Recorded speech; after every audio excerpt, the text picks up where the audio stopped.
Así funciona. Si lo tomamos de manera equivocada, pues nos vamos a generar muchas confusiones. Eso es muy concurrente a la hora del aprendizaje inicial en el derecho penal. Creemos que lo que se debe adecuar es la teoría del delito frente al hecho, cuando no es cierto. Cuando es los elementos de la teoría del delito frente a la conducta relevante creada por el legislador. Esa conducta que ha creado el legislador toma esos elementos de la teoría del delito para explicarnos uno a uno cómo se estructura.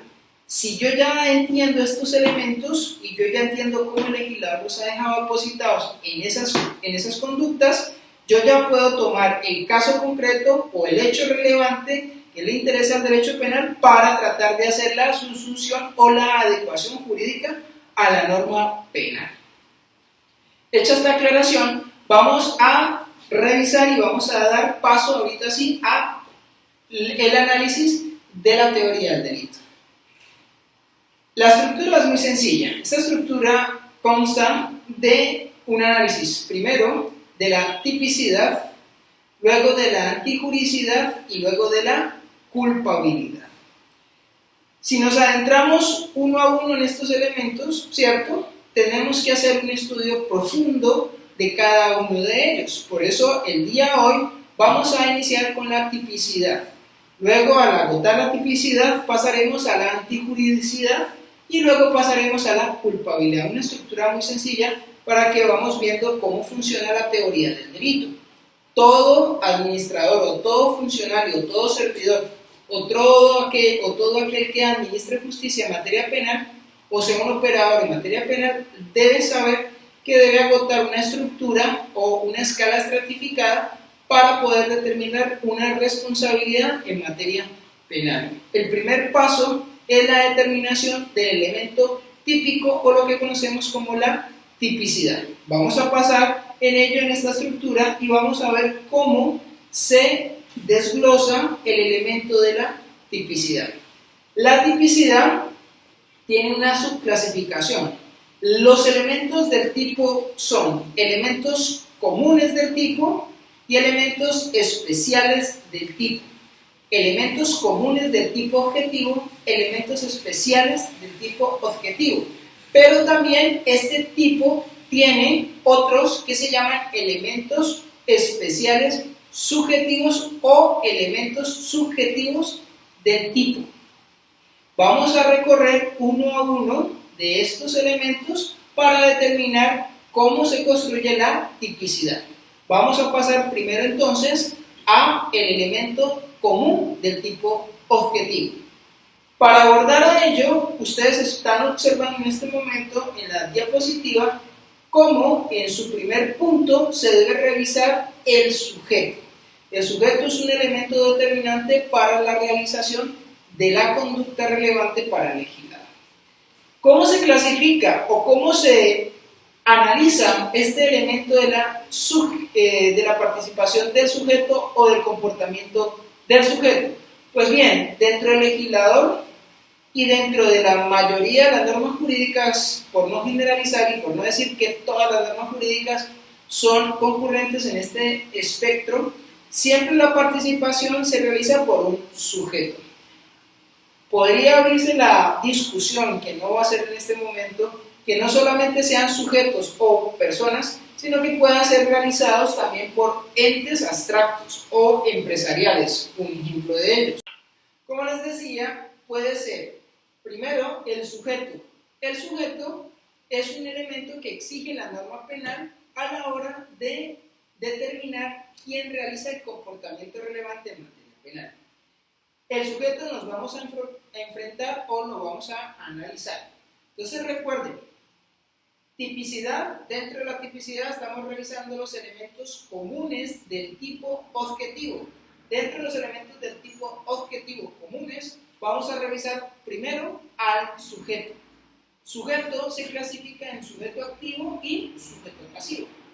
Vamos a hablar de los sujetos activos, o sea, aquellas personas que realizan la conducta. La clasificación de los sujetos activos se clasifica en monosubjetivo o plurisubjetivo. Esto quiere decir que puede ser realizado por una sola persona o por la concurrencia de varias personas.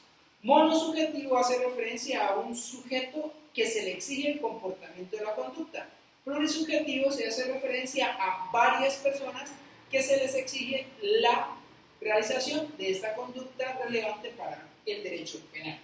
Como ejemplos podemos tener, frente al primero, la norma penal en el artículo 103 nos dice el que matare a otro. El que se convierte en el sujeto. Un sujeto monosubjetivo quiere decir que puede realizarlo un solo individuo. Cuando la norma penal nos dice él, está haciendo referencia a una persona. Quiere decir que lo puede realizar una o varias personas.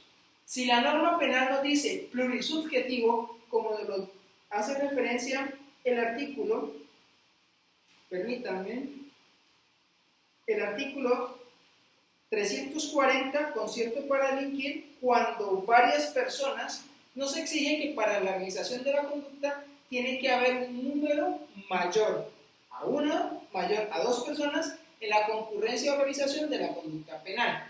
Quiere decir que su elemento dice puede ser más los que, aquellos que realicen. Entonces estamos viendo que puede ser más de dos personas en la realización de la conducta. Esto en relación a quienes en número pueden realizar, en cantidad o en número pueden realizar la conducta punible, monosubjetivo o plurisubjetivo. En relación a la persona que lo realiza, esta puede ser una persona determinada o una persona indeterminada. Puede ser un sujeto determinado o un sujeto indeterminado. ¿A qué hace relación ese sujeto indeterminado-determinado?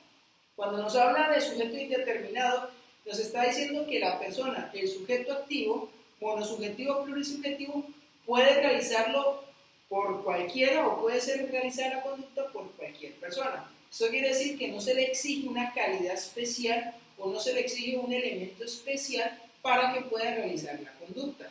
Indeterminado es que por cualquier persona no se le exige su comportamiento, teniendo características particulares para la concurrencia o la realización de la conducta penal. Cuando hablamos ya de sujeto determinado, podemos decir que este sujeto determinado es un sujeto especial, cualificado o con unas características particulares que se le exigen por parte de la conducta penal creada por el legislador. Para ello vamos a ver unos ejemplos. Frente al primero, frente al sujeto indeterminado común, podríamos decir que el mismo artículo 103 nos es útil. O podemos hacer referencia al artículo 111 sobre lesiones personales. Nos dice cualquier persona puede caber dentro de la descripción de el que, porque no se le está exigiendo una calidad especial. Pero cuando hablamos del segundo elemento que nos dice determinado, especial o cualificado, nos dice que tiene que ser una persona que reúne unas características particulares.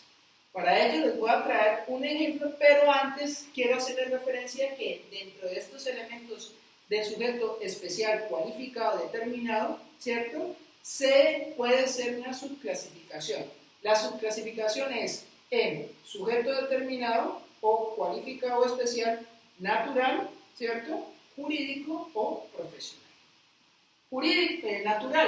Natural puede ser por las exigencias de unas características particulares que recaen sobre él. Para ello he traído a colación, frente a este artículo, frente a esta explicación dogmática, el artículo 128 del Código Penal por la Ley 599 del 2000, que a la letra dice: abandono de hijo fruto de acceso carnal violento abusivo o de inseminación artificial o transferencia de óvulos fecundados no consentidos.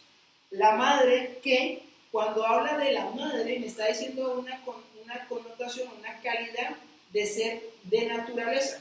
O sea que me exige que la madre es la progenitora del niño que se va a generar en abandono.